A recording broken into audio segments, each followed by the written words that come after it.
This is a very quick pop-in video. I've just come back from walking Bertie, and as I was walking along I was thinking about the stitch along and how, you know, the 4th of July, it's not far away, and for those members who are in the Southern Hemisphere it is literally only around about 24 hours away.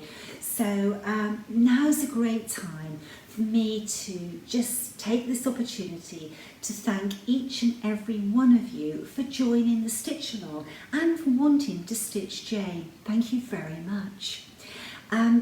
Before we start, I want to emphasise that this is not a race and it's not a competition.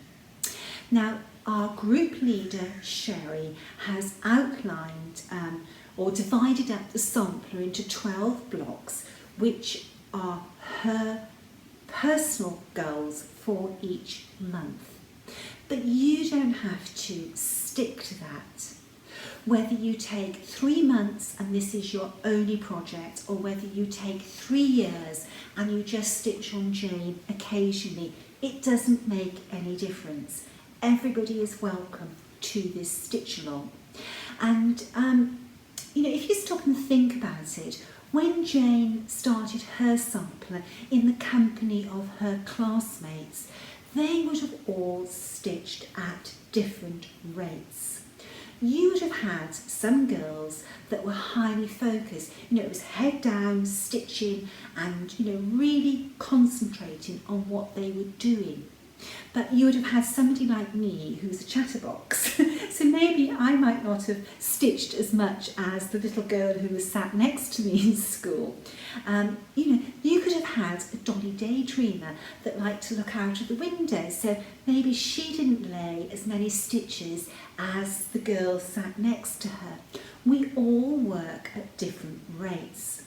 And not only that, life happens. You could have had a little girl that didn't enjoy particularly good health, so maybe she didn't get to go to school every day. You know, we had terrible diseases that went around Britain in the 1800s.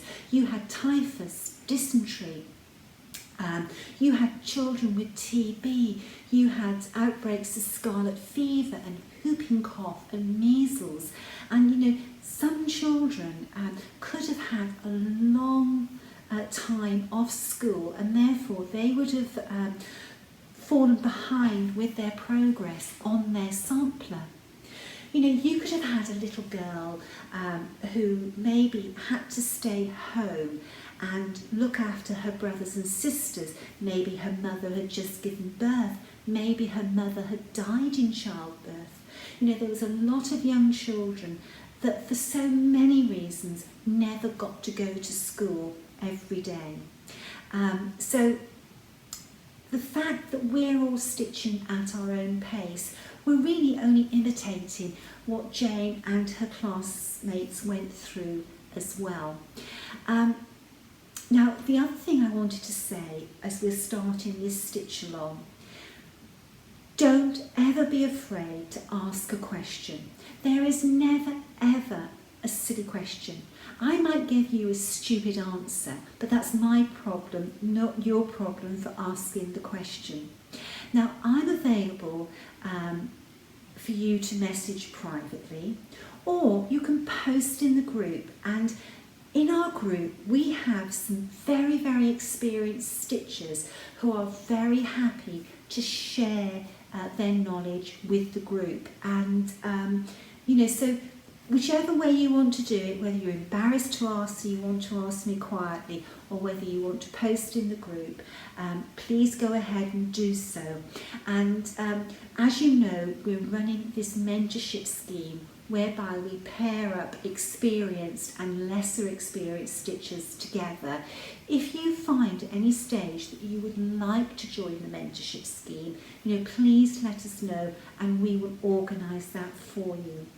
So anyway, it's not long and I can't wait to start seeing photographs posted in the group of your progress with Jane. And remember, it's all about enjoying her.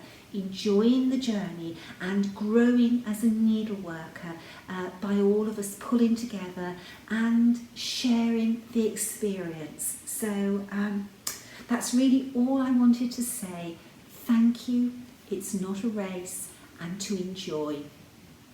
Until the next time, stay safe, stay well, and bye-bye.